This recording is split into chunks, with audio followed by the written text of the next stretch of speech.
As a beginner in West Coast swing, connecting in the sugar push can be really tricky. We're going to talk about that today to help you become a confident social dancer. Make sure to stay to the end of the video where we're going to share everything you need to know about connection in West Coast swing for now until you're a pro. Sugar push connection. So the one for beginners that's tricky is this change right here into the sugar push and back. So I'm going to talk. So that away connection to towards to away. Away towards away, which welcome to West Coast swing, right in the beginner class. You get thrown into the sugar push, and it's probably the hardest basic. Here's my take on it. Squirrel. From the leaders and the followers perspective. Number one, leaders, I have to be small in my footwork, right? Even going back, when I move back my 2 steps, I want to be small to allow my partner to catch up. And when I go forward, I want to also be small. So that's number one, leaders, keep everything small. So if I just do that as the leader, I don't have to think much. I just stay small and I allow her to come in and out. From the followers' perspective. Followers, once I get initiated forward, I am going forward until I'm stopped. So we have 1, 2. I'm going forward until I get stopped, which is that forward connection. And I kind of want to get there within reason, fast. Quickly, not faster than the music, but get that connection rather fast. So we have triple, and when they move us forward, or sorry, backward, we want to get that connection really fast. Yep, and I have a theory that when you hear people are too heavy, what does heavy mean? In my experience, heavy means, well, heavy could be pulling down, right? That's where the purse is dropped in the middle, bad news. But I think heavy is when I lead my partner, they don't move.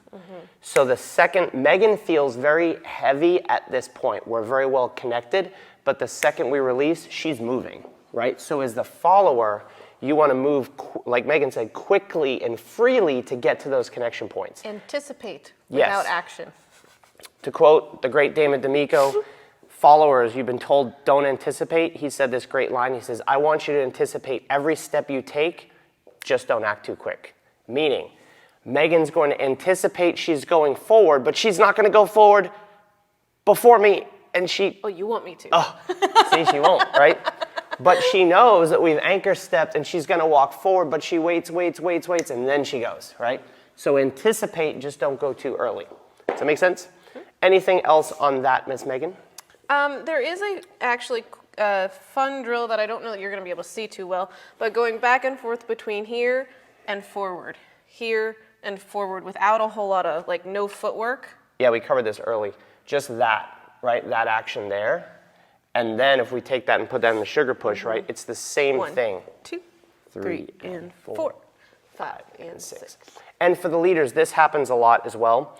The more that I draw my hands to move her, the further the spaces she has to catch. So the way I imagine it, if I were going to throw a ball at you, Megan, if I did this, you'd catch it, right?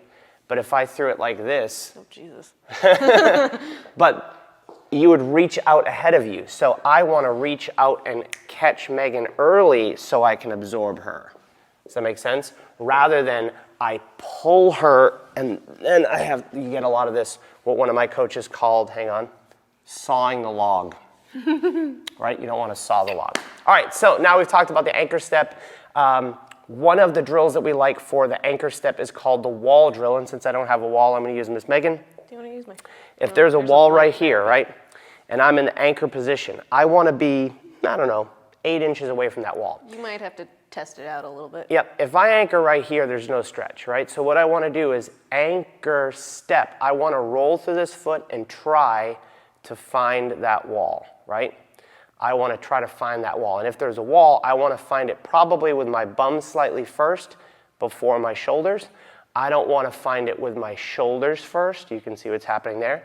So just with that wall behind you, you can practice rolling into your foot to find that connection, and then you're stretched away. Do you want to try it, Miss Megan? Go ahead, try it. Sure.